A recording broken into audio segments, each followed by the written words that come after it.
Muted myself, that's the reason, yes.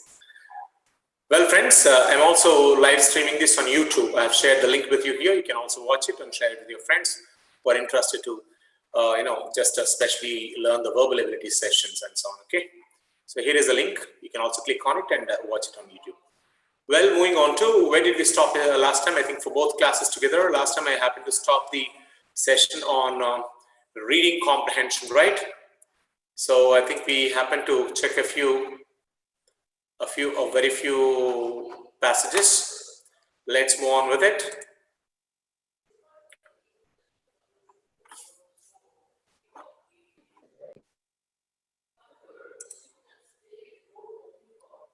Muted myself, that's reason, yes. Well, friends, I'm also live streaming this on YouTube. I've shared the link.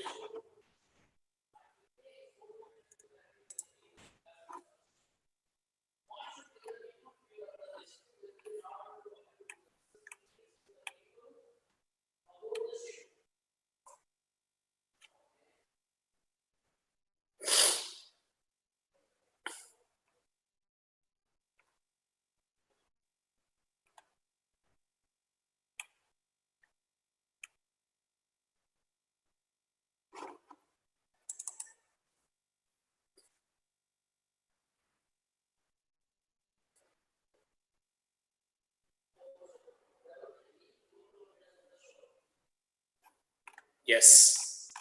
So how many passages did we discuss in the previous class? Can someone give me a reminder as to where exactly we stopped?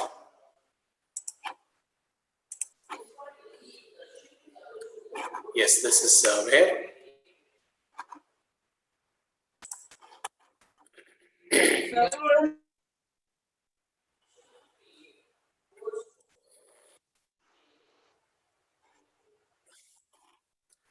Third one, yes. Wonderful, wonderful, wonderful.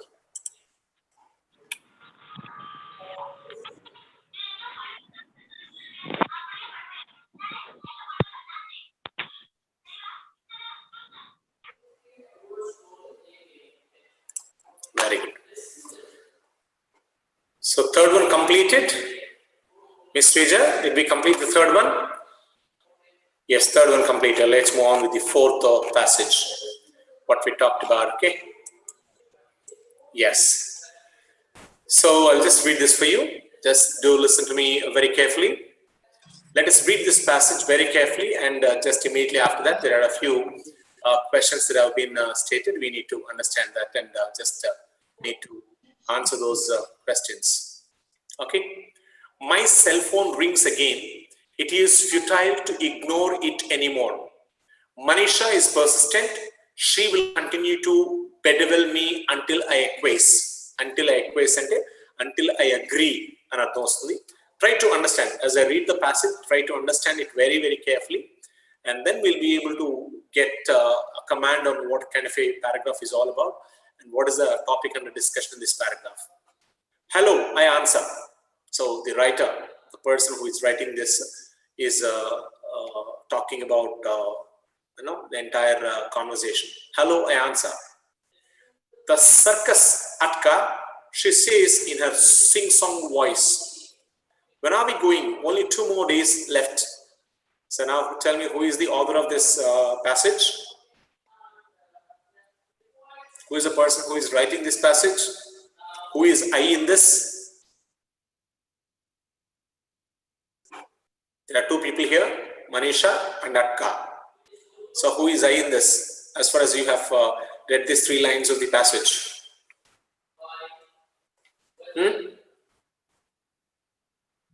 No. Atka. Hello, I answer. The circus Atka, she says in her sing-song voice, it is Atka. When are we going? Only 2 more days left. So that's why I'm telling you, follow the conversation and passage very clearly. I abhor circus, abhor and to dislike. I dislike circus. The boisterous crowds, the overwhelming smell of animal feces and what is this? Feces means the waste of, what you call, yes, the animal dungs. That's what we can say, animal dungs.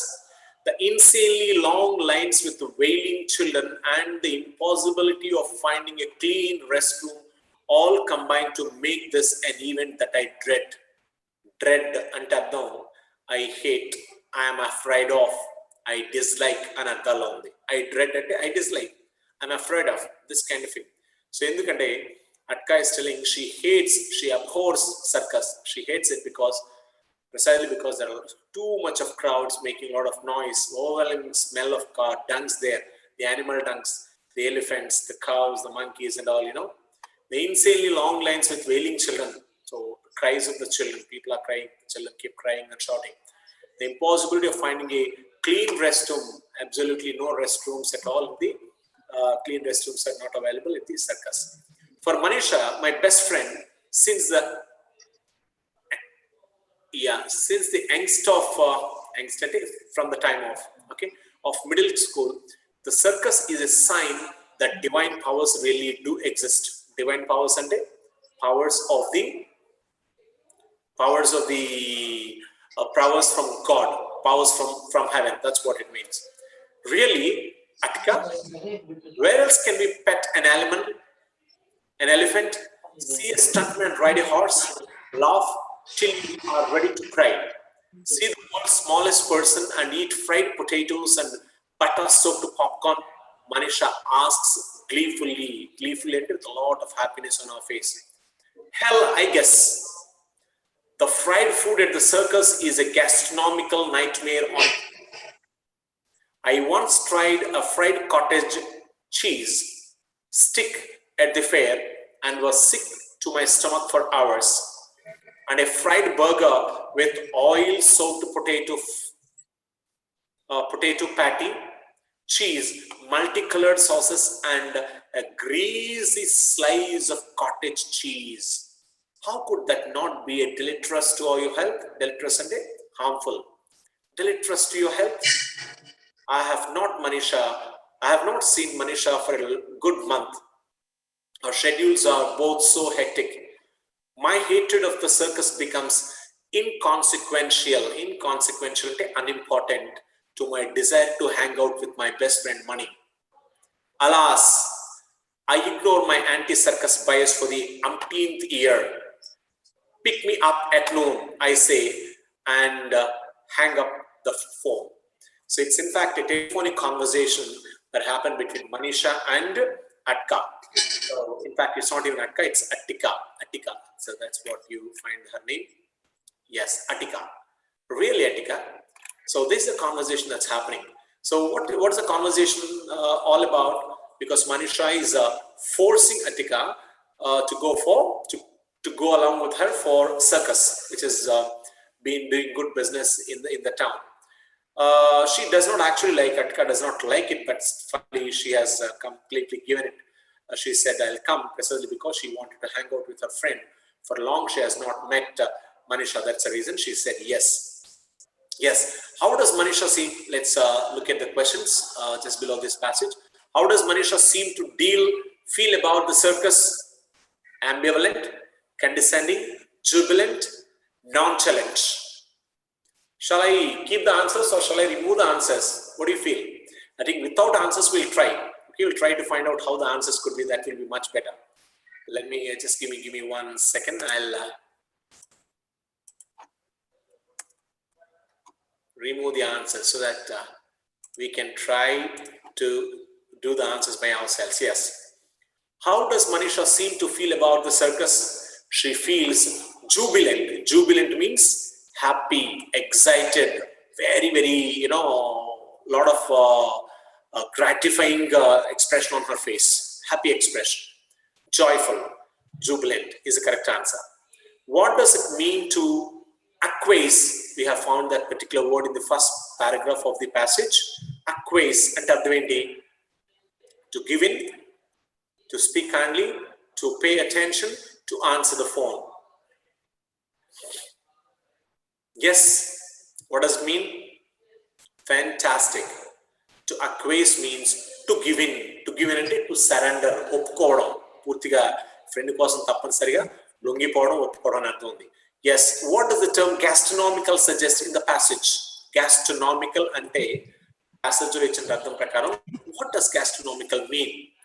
Enormous, health risk, culinary issue, or resulting in gas? Gastronomical ante artham enti. Enormous ante very dangerous or very huge అని అర్థంలో ఉంది. Health risk, Srija, well tried, but it's not health risk. Actually, you can even cross check on the internet. You'll find gastronomical ante culinary issue. It is all about an issue related to cooking.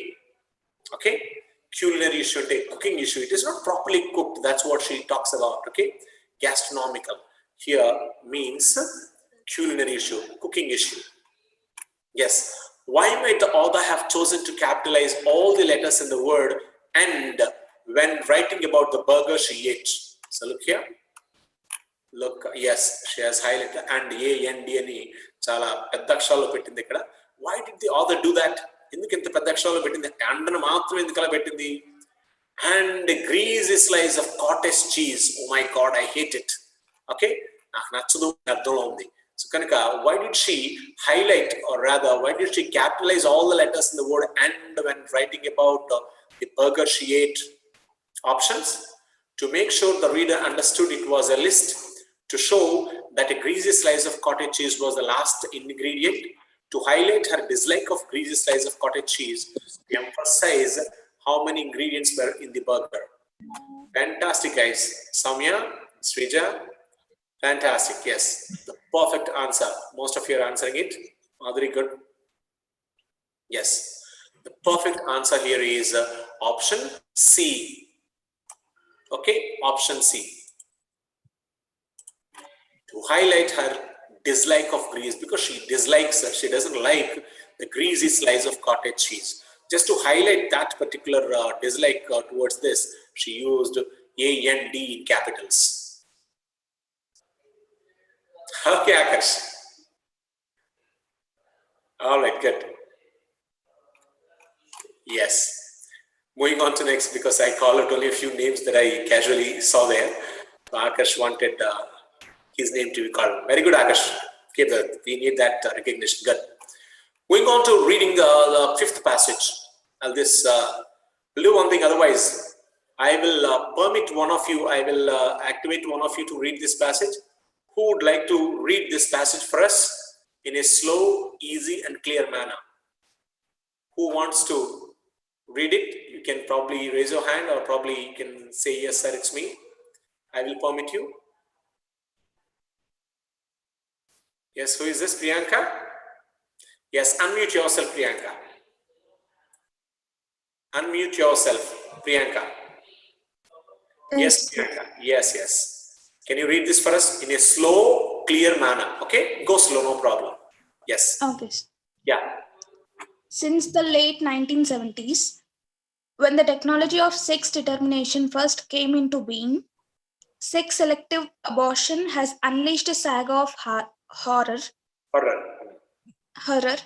Experts are calling it sanitized barbarism. Demographic trends indicate the country is fast heading towards 1 million female fetuses aborted each year. One second, I'll give the explanation.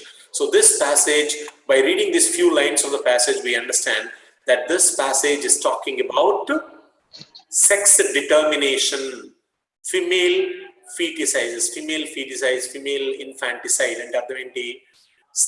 తెలుగులో correct చెప్పాలంటే ఆడపిల్లలను తెలిసిన వెంటనే తల్లి గర్భంలోనే బిడ్డను చంపేయటం, abortion చేస్తారు చూస్తావా, దాన్ని ఏమంటే ఫిమేల్ ఇన్ఫాంటిసైడ్ అంటారు. ఫిమేల్ ఇన్ఫాంటిసైడ్ లేకపోతే ఫిటిసైడ్ అని కూడా అంటారు. ఫిమేల్ ఫిటిసైడ్ అంటే అర్థం తల్లి గర్భంలోనే పిండం ఆడపిల్ల అని తెలిసిన వెంటనే చాలా మంది ఇంకా ఇండియాలో they still have this horror of not able to carry a female girl. They don't want a female. That's the reason they keep on doing all these things. Okay, so the passage is talking about how sex abortions, this sex determination is becoming popular in India. India lo ela chestam sex determination ante talli garbhamlo unnagane male or female they determine cheytam, that's called sex determination. And how this is called, actually abortions ela jarugutundi. Abortions ni the writer of this passage is calling these abortions as sanitized barbarism.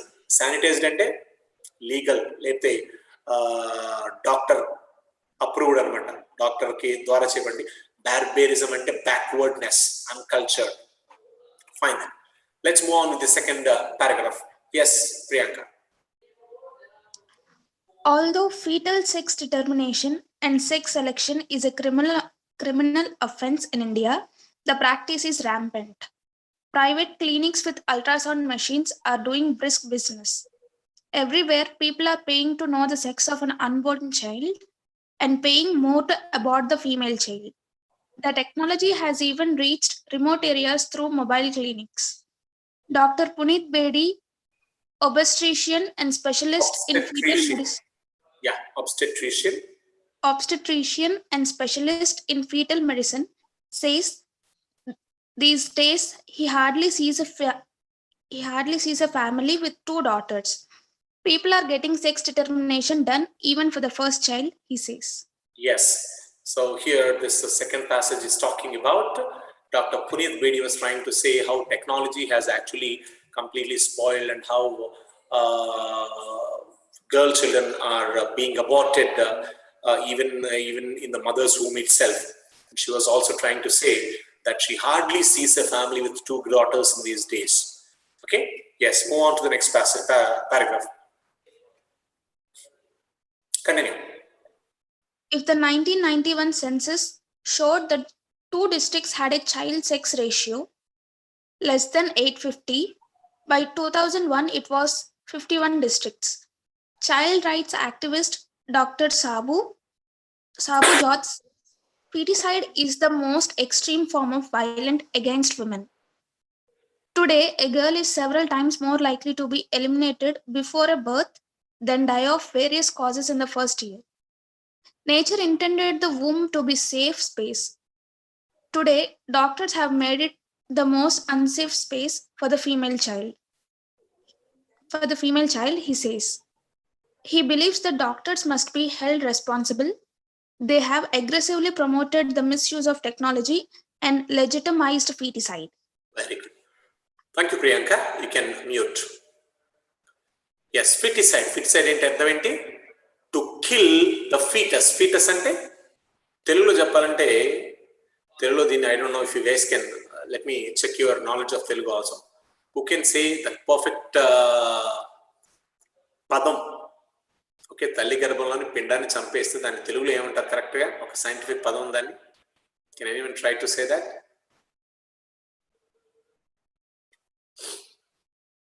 Yes. Sishu Hatya. Okay.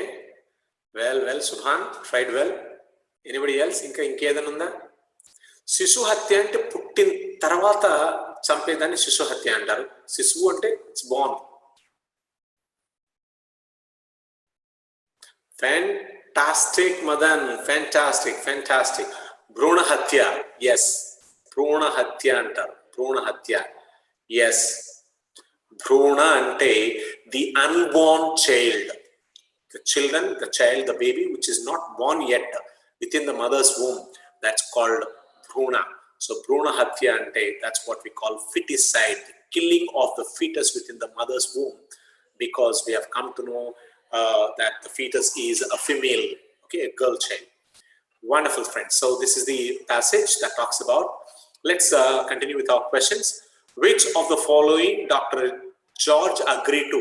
So look here, where is Dr. George? Yes, Dr. Sabu George says feticide is the most extreme form of violence against women. Today, a girl is several times more likely to be eliminated before a birth than die of various causes in the first year. Yes. So, which of the following Dr. George agreed to? The girl child is as safe in the mother's womb as after birth. No. The girl child is safe in mother's womb in comparison to after birth. Okay. The girl child is safer after birth as compared to mother's womb. None of this. What do you think is the perfect answer? Bia? The girl child is safe in mother's womb in comparison to after birth. Okay. See what this guy is talking about? Today, a girl is several times more likely to be eliminated before a birth than die of various causes. So So before birth, పుట్టడానికి ముందే చంపేస్తున్నారు అంటున్నాడు. No, C is the perfect answer. Like here, the girl child is safer after birth as compared to mother's womb. So పుట్టిన తర్వాత కొంతవరకు better, ఏదైనా రోగం వస్తే చనిపోతుంది తప్పితే పుట్టిన తర్వాత చంపట్లేదు. బట్ ఎక్కువ శాతం ఏంటంటే గర్భంలో ఉండగానే చంపేస్తున్నారు. That's what the author is trying to say. So the girl child is safer after the birth as compared to mother's womb. That's what option C is more closer to the meaning, as Dr. George agrees. Next one. What is the solution to the problem of female feticide as envisaged by Dr. Bedi? So what is the solution to the problem of female feticide? So ee bhruna hatyaliki parishkaram enti? Effective use of law, mass public outrage, comparison with inventory killing, contempt towards doctors. So Dr. Bedi, is she there? Dr. Bedi on the yes. Puneet Bedi. The technology has even reached remote areas through mobile clinics. Dr. Puneet Bedi, obstetrician specialist in female fetal medicine, says these days he hardly sees the families throughout as people are getting sex determination done even after the first child, he says. Yes. So he was trying to say the best way is effective use of law or mass public outrage. Mass public outrage ante ప్రజలందరూ కూడా వ్యతిరేకించాలి, ఏదైనా protest చేయాలి, సమాజాలను నిఠారి killing అది కాదు. Contempt towards doctors. So ఇప్పుడు ఏంటి, either it is A or B. Let us shortlist. Okay, we have narrowed down our answer. Effective use of law, better. Contempt towards doctors. Contempt and dislike towards doctors. Dislike towards the doctors who perform abortions. So most appropriate one either. No, dislike. Okay. Now I think as Dr. Bedi was trying to say, the only way out is effective use of law. Okay, we need to use the law effectively against all those people who are resorting to this activities of killing the fetus within the mother's womb. Okay, next one. What is Akhila Sildasa's opinion on the PCPNDT Act? In fact, one small paragraph is missing in this. One smaller paragraph is missing in this particular passage. That paragraph is about PCPNDT Act. PCPNDT Act, and it's an act proposed by the government of India to fight, or rather to implement the law against killing of fetus. Okay. So, I mean, Akhila Sildasa's, as per this act, she says the act is inconsistent. Okay. She says the act is sound but needs enforcement. Ante act baagundi kani dani sariga implement cheyaledu anedi. That's what Akhila Shivdasa says. That paragraph from Akhila Shivdasa is missing. Yes, let's move on to the next passage. Sixth passage. Would someone like to volunteer to read this passage for us? Anyone interested to read this? Say it's me, sir. You can post in the chat box so that I can permit you. Yes, Madhuri. Yes, Madhuri, unmute yourself, please. Komor Madhuri. Sir. Yes, Miss Madhuri. Ready? Yes, sir. Yes. Peddaga chadavu, slowga chadavu. Go slow and read loud. Okay, here we go. Okay, sir. The impressive recent growth of certain sectors of the Indian economy is a necessary but insufficient condition for the elimination of extreme poverty. In order to ensure that the poorest benefit from this growth and also contribute to it, the expansion and improvement of the microfinance sector should be a national priority. Yes, once again, stop here. So I'll explain this passage. Remember, this paragraph is going to talk about how Indian economy is affected by microfinance. In the upcoming passages, the author is trying to talk about an institution called microfinance. Microfinance and enti? Microfinance is all about small banks, not big banks like SBI or BOI or HDFC. No, small banks like Manappuram Gold, okay, or Muthoot Finance or Bajaj Finance. Ilanti chinna banking institutions, appuli institutions, we call them microfinance organizations or microfinance institutions. So this paragraph is going to talk about microfinance institutions. Yes, move on please. Madhuri, go ahead. Studies suggest that the impact of microfinance on the poorest is greater than on the poor, and yet another that non-participating members of communities where microfinance operates experience socio-economic gains, suggesting strong spillover effects. Moreover, well managed microfinance institutions have shown a capacity to wean themselves of subsidies and become sustainable within a few years. Yes, okay, continue. Continue, next paragraph. Microfinance is powerful, but it is clearly Panacea. no panacea. Microfinance does not directly address some structural problems facing Indian society and the economy, and it is not yet as efficient as it will be when economies of scale are realized and a more supportive policy environment is created.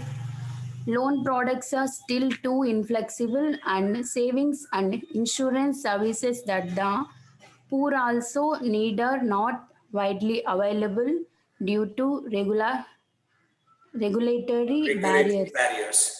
So remember, in this paragraph, the writer is trying to talk about that microfinance is not the answer for all economic problems of India. Okay, but it is clearly no panacea, not a complete solution for the problems India is facing. So paragraph in microfinance and institutions that give small loans like Manapuram gold loans gani, like with an asti patralu pettukoni chinna Bajaj Finance వాళ్ళు Manapuram Gold or Muthoot Finance ఇలాంటి వాటిని microfinance institutions. They are not like big banks like SBI, but these small institutions are also recognized by RBI, Reserve Bank of India. They are okay. Yes, so they give small loans to people based on their income levels and so on. Okay. Yes. Moving on, next paragraph. Still, microfinance is one of the few market-based, scalable anti-poverty solutions that is in place in India today, and the argument to scale it up to meet the overwhelming need is compelling. According to Sadhan, the Sadhana. overall outreach is 6.5 million families, and the sector-wide loan portfolio is 2,500 crores. Yeah. Go ahead. Next. However, this is meeting only 10% of the estimated demand.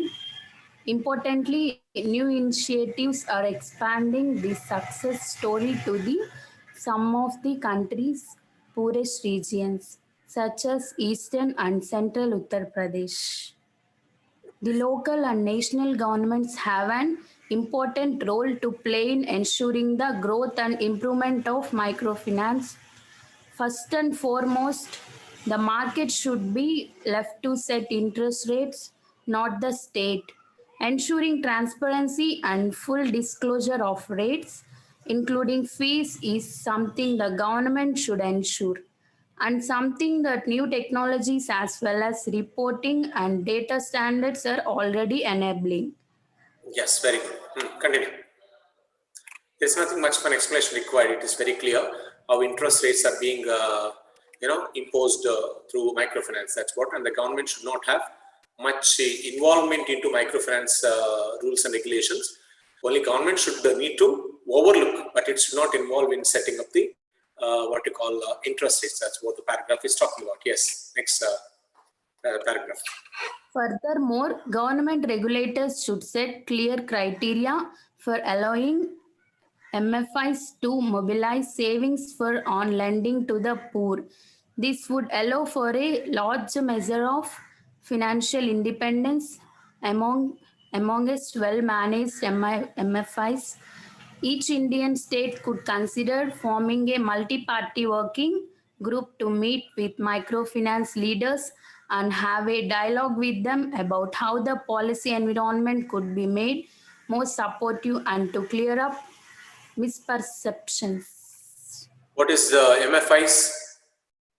MFI's full form? What's in already? Can you say this? Yes, very good. MFIs means microfinance institutions. Okay. All right. All right. The last few lines. Go ahead, Madhuri. There is an opportunity to make a real dent in hardcore poverty through microfinance by unleashing the entry Entrepreneurial talent of the poor. entrepreneurial talent of the poor. We will slowly but surely transform India in ways we can only begin to imagine today. Okay. Thank you, Ms. Madhuri. Yes, entrepreneurial. Entrepreneur. And who is an entrepreneur? Someone who starts his own business is called an entrepreneur. Okay. Entrepreneurial అంటే ఈ micro finance institutions కొంతవరకు loan ఇచ్చి support చేస్తే పేదవాళ్ళు కూడా చిన్న చిన్న entrepreneurs అవ్వచ్చు. ఎంటర్ప్రెన్యూర్ అంటే ఎవరు? Someone who runs his own business. Okay, he is called entrepreneur. Next, let's look at the questions. Which of the following is not a challenge faced by microfinance in India? It does not help the poorest. Efficient when economy of scale is achieved. Non-conducive policy environment. Structural problems of Indian society. Yes. So the biggest challenge faced by microfinance is that true? Or non-conducive policy environment?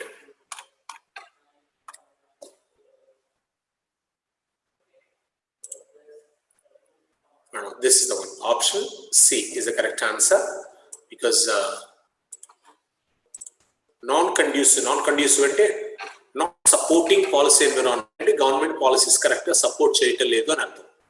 So here non-conducive అంటే non-supporting policy environment. Policy environment అంటే policies that are prepared by the government of India. So that is the biggest challenge today India is facing. And of course, microfinances institutions are there to help more than the poor. They help the poorest people of the society. That's what it says. Yes. What is the author's view about interest rate? The government should set them. There should be transparency with regard to them. The market forces should set them. Both 1 and 2, both 2 and 3. Can someone tell me what is the best answer for this? What is the author's view about interest rates?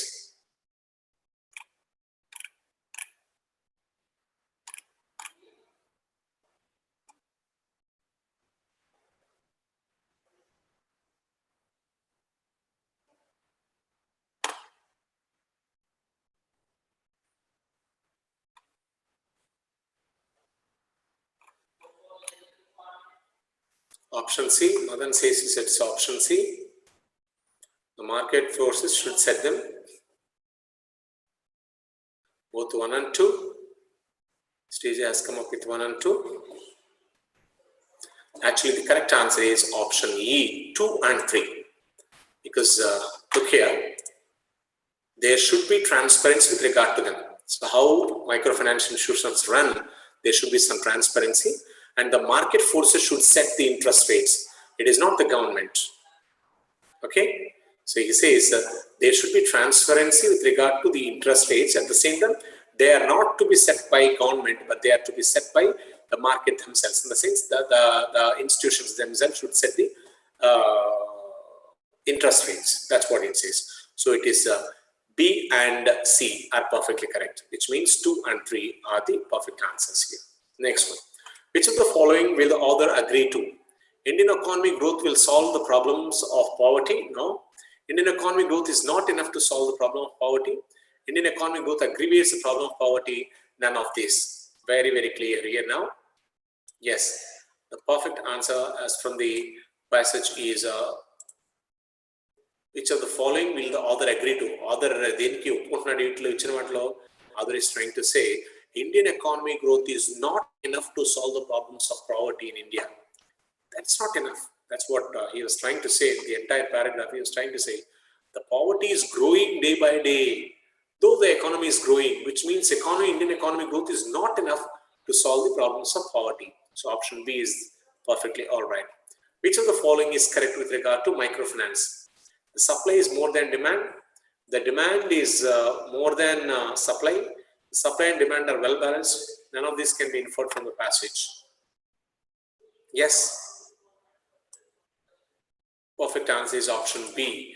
The demand is more than supply. Ante microfinance institutions చాలా తక్కువగా ఉన్నాయి కొన్ని చోట్ల. ఇప్పుడు say for example Muthoot Finance లేకపోతే let's say Bajaj Finance ఇవన్నీ కూడా ఎక్కువ టౌన్స్ లో సిటీస్ లో ఉన్నాయి, పల్లెటూరులో లేవు కదా. So which means వాటి demand ఎక్కువ ఉంది, but the supply is very less. The demand for microfinance institutions is more, but the institutions are very less. That's what. So option B is the perfect answer. Yes. Who would like to read this passage for me?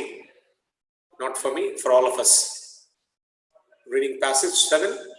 Can someone volunteer? Yes, Vishnu Pranati.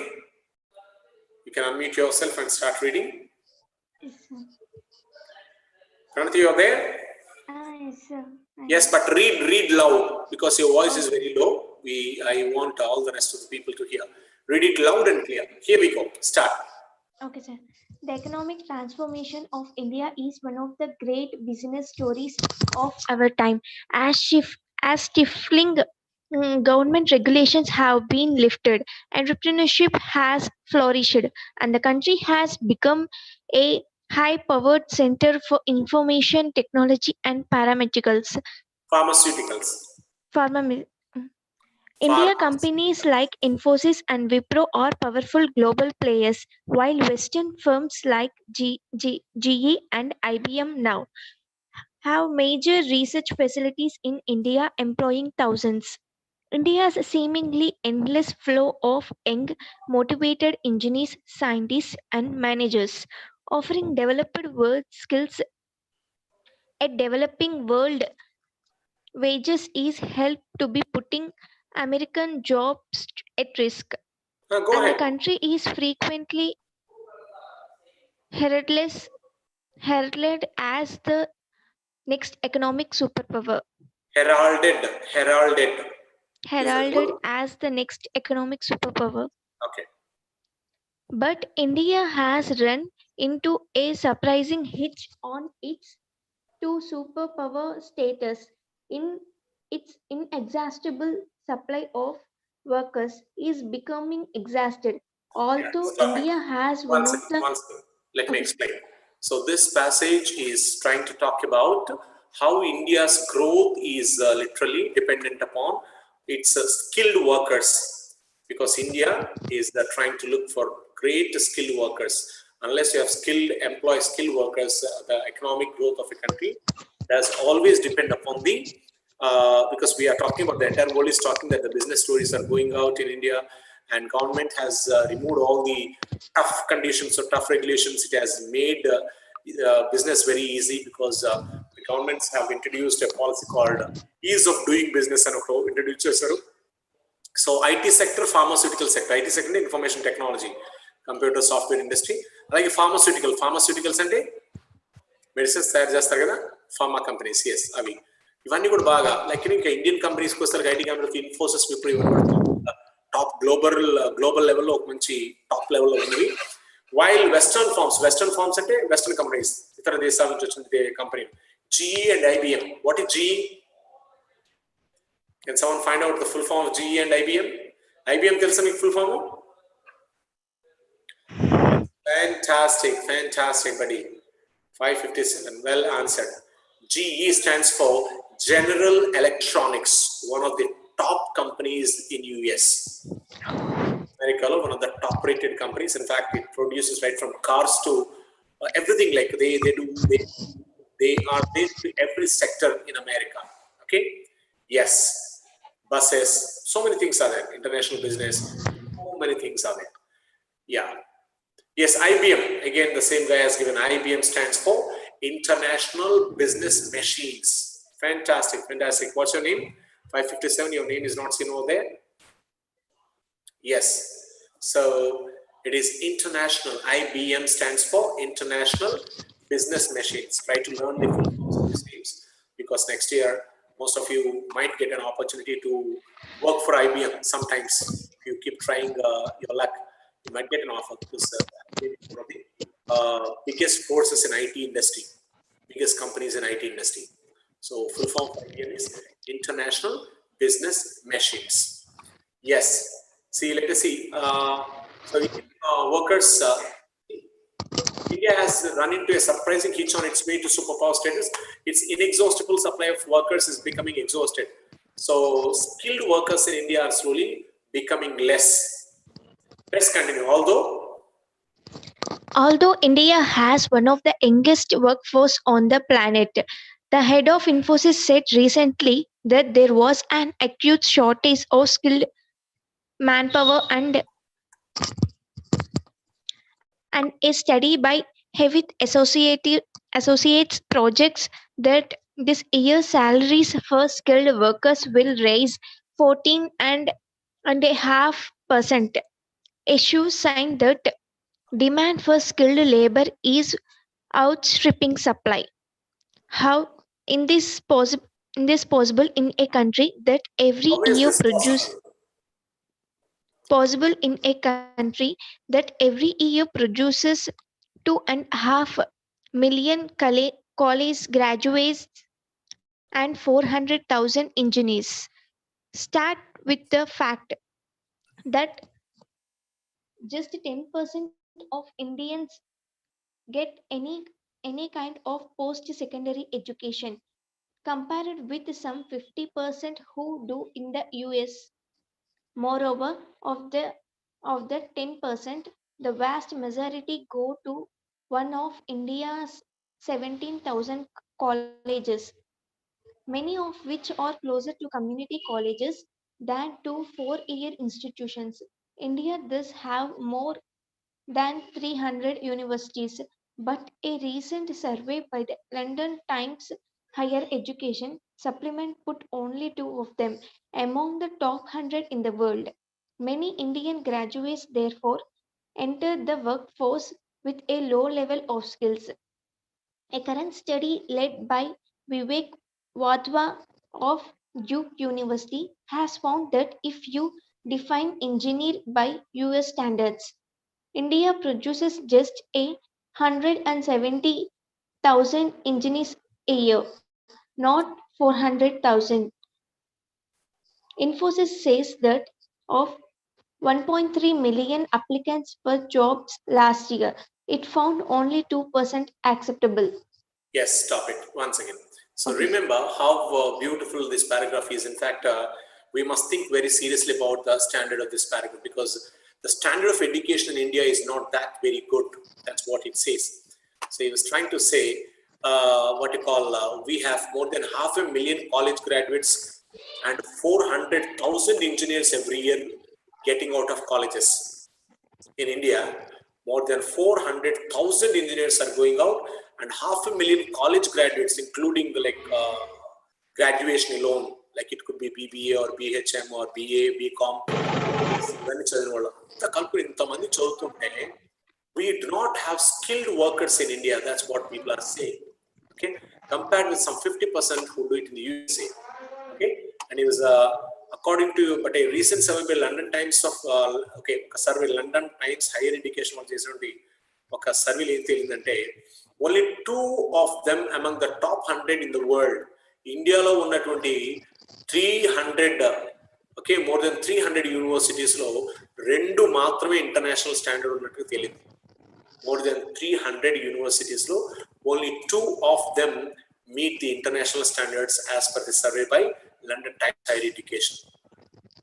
Okay, so many Indian graduates therefore are entering the workforce with a low level of skills.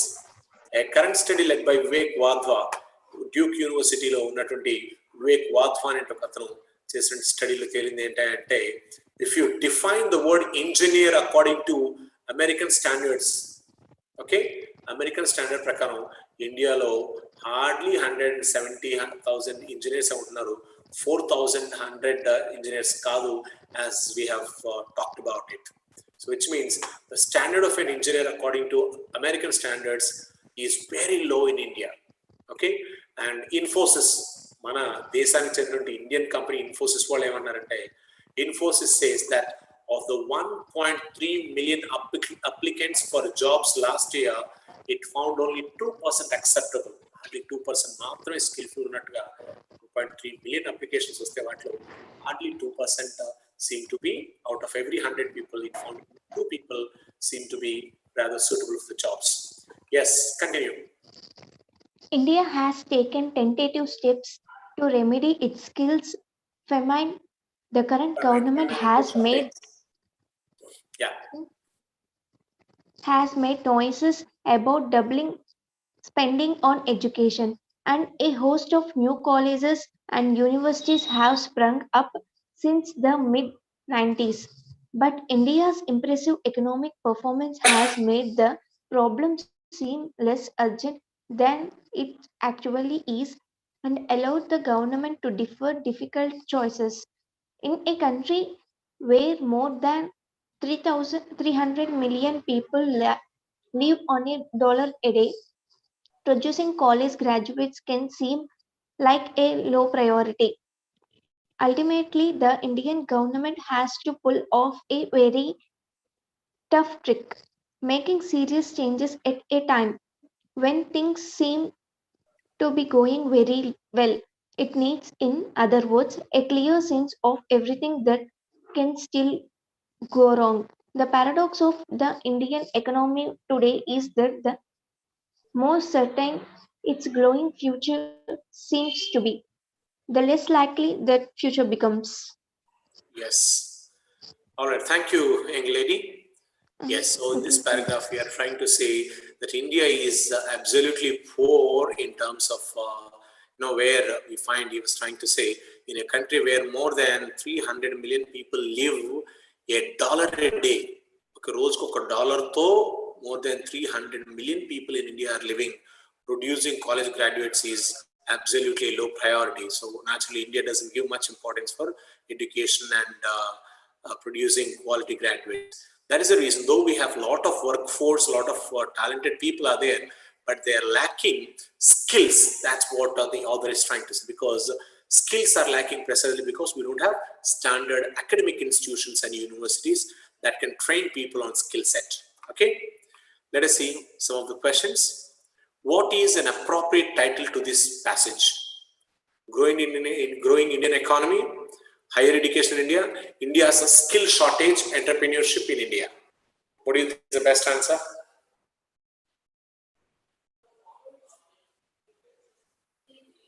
Yes, please. Yes. Well participated, well answered. The perfect title to this passage is India's skill shortage. Okay, the entire paragraph talks about how India is running short of skills. Next one. In the third sentence of the third paragraph of the passage, the phrase closer to community colleges is used. What does it mean? Community college ante ardham government colleges. Community college stands for government colleges. So community colleges, closer to community colleges ante ardham enti passage lo, near to community colleges, like community colleges, close association with community colleges, none of this. The perfect answer here is like community colleges, ante similar to government colleges. That's what it means. Okay, similar to government colleges.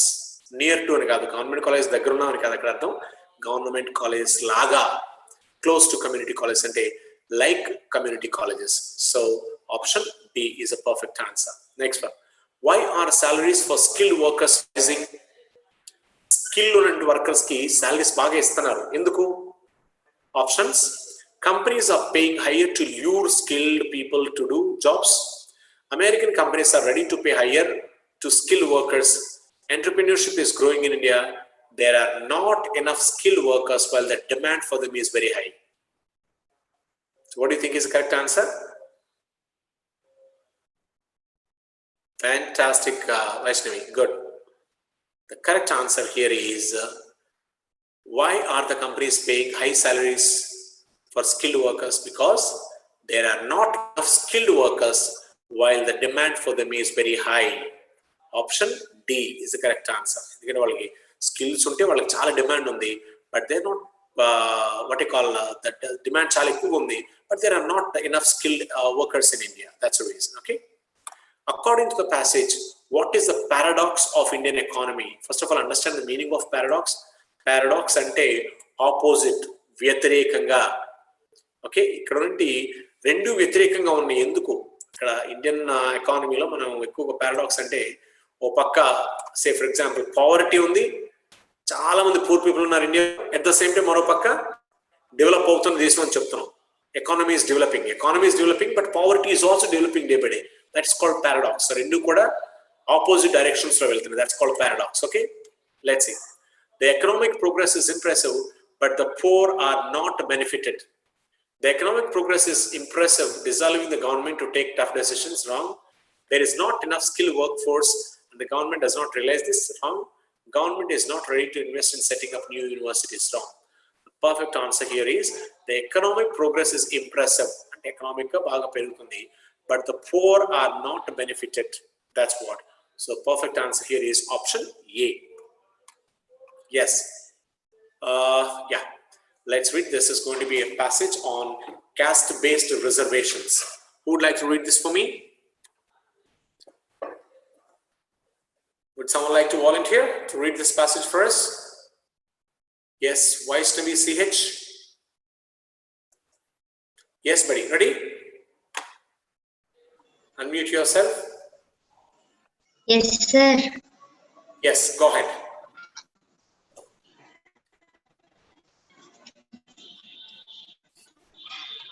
One second. The Indian government's intention of introducing caste-based codes for the other backward classes is centrally funded institutions of higher learning and the Prime Minister's suggestion to the private sector to voluntarily go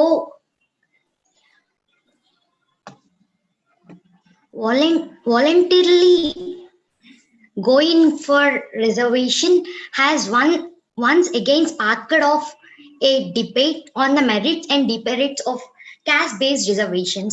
Unfortunately, the predictable divide between the votaries of social justice on one hand and those advocating merit on the other seems to have once again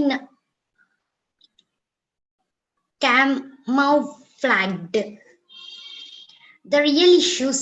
It is necessary to take a holistic and non-partisan views of issues involved. The hue and cry about sacrificing merit is untenable simply because merit is, after all, a social construct and it cannot be determined objectively in a historically unjust and unequal contest. The idea of competitive merit will be worthy of serious attention only in a broadly egalitarian context. But then caste is not only the obstacle in the way of an egalitarian order.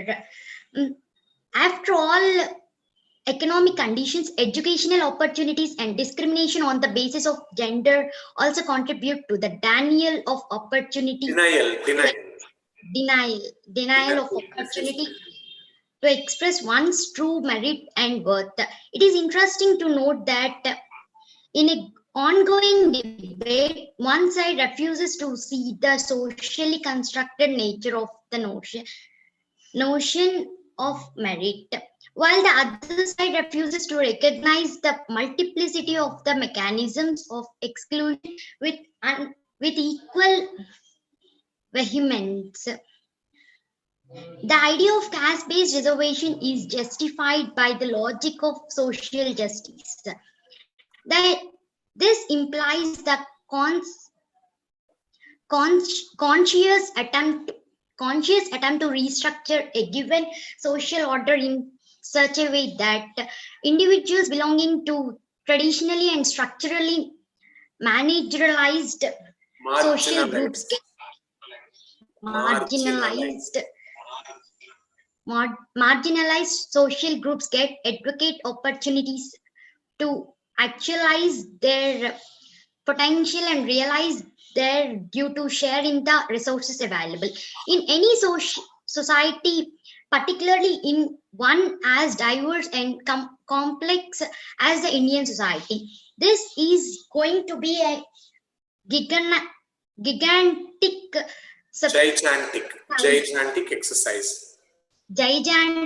exercise and must not be reduced to just one aspect of state policy. See, in this light, caste-based reservation has to work in tandem with other policies, ensuring the elimination of the structures of social marginalization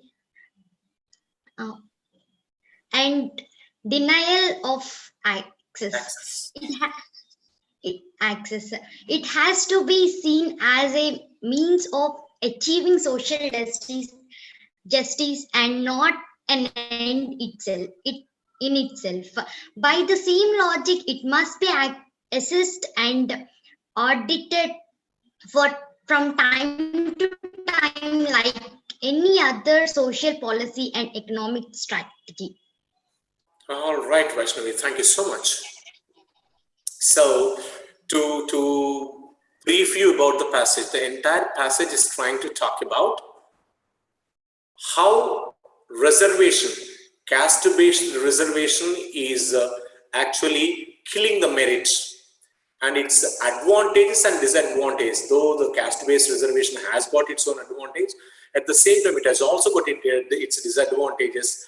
And the writer, the author of the passage, is trying to say that based on caste, in fact, when the jobs and reservations are given, the merit people with the true merit and skills are also losing. The government is trying to take so many steps. But however, this reservations based on caste and economic basis need to be vetted first of all by the government. That's what the writer is trying to say. Okay, let us try to see a few questions here. What is the phrase sacrificing merit referring to? So in passage lo manaki sacrificing merit ane oka padam vachindi. So then ardham enti? What does it refer to? So sacrificing merit ante ardham ikkada killing merit. Ante kada? That is the option. Okay, killing merit, selection on basis of merit, or encouraging reservation, or none of these. Sacrificing merit ante completely sacrifice chesastanu neeku merit unnappadiki you are sacrificing that. That's called killing merit. The perfect answer is killing merit. Okay. Yes. What is the author most likely to agree with? There are 4 options here. So then 4 options with the author, the writer of the passage, is trying to agree with. Caste-based reservation is the answer to India's problems. Gender-based reservation is the answer to India's problems. There is no solution to bridge the gap between the privileged and the underprivileged, or none of these. So which out of these 4 do you think fits in the best?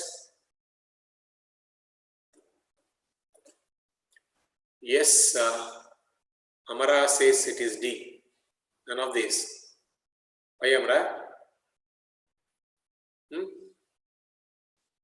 Caste-based, yes. The author does not agree. Caste-based reservation is not an answer for India's problem. Gender-based reservation is not an answer. There is no solution to bridge the gap between. So the author is trying to say there is no solution at all to bridge the gap between the privileged and the underprivileged. Option C perfectly seems to fit in here, because he says privileged people with facilities like reservation landry. At the same time, underprivileged people who don't have any opportunities or any avakasa level government job reservation level. So that is underprivileged. So there is no solution at all in India, because in India We have different issues to really talk about it. So option C is the perfect answer. What does the statement "and not to convert into a fetish of political correctness" in the passage imply? So ee padam ee statement anta kuda passage lo undi manaki. So deenni ardham enti, passage lo ichindi deeniki ardham enti? What does the statement "and not to convert into a fetish of political correctness" in the passage imply? Yes. Reservation issue should not be converted into political propaganda. Reservation issue should not be based on caste alone. Reservation issue should be left to the ruling government. None of these.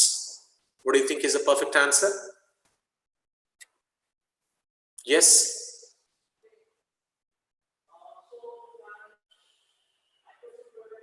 Yes. Sheikh Akila, you are absolutely correct. So not to convert it into a fetish of political correctness, and reservation issue should not be converted into a political propaganda. Political propaganda and political promotion, promoting. Don't to promote one's party. We stand for this religion, we stand for the poor people, we stand for this caste. All these things should not be done. That's what he says. Yes.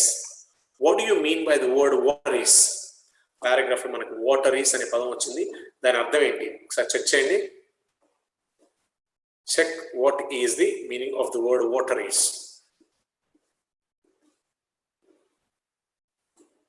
Yes. Any answers?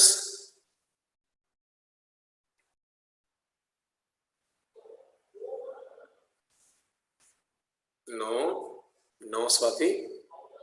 No. Water is అంటే ఓటేసేవాళ్ళు అనుకుంటున్నారా? No. అది voters. ఇది ఓటరీస్. ఓటరీస్ అంటే అడ్వకేట్సా, టైప్సా, డిమెరిట్సా, పీపులా? If you check out in the net, you can check out the meaning and so on. So there, no problem.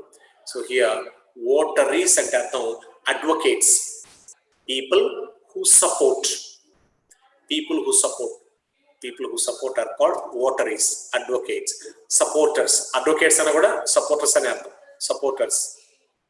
Okay, that's what it means. Well, friends, there is a next paragraph on stratosphere and troposphere. But let us conclude the session right now because I've got another class at 4 o'clock. 4 o'clock, very class only. I need to take the next class for your seniors. And we are preparing them for Wipro company recruitment. So I am preparing them. So another 10 minutes break, and immediately by 4 o'clock, I need to log in for that class. Okay. So we'll wind up the session for the day. Okay. Thank you. Have a great day. Bye-bye.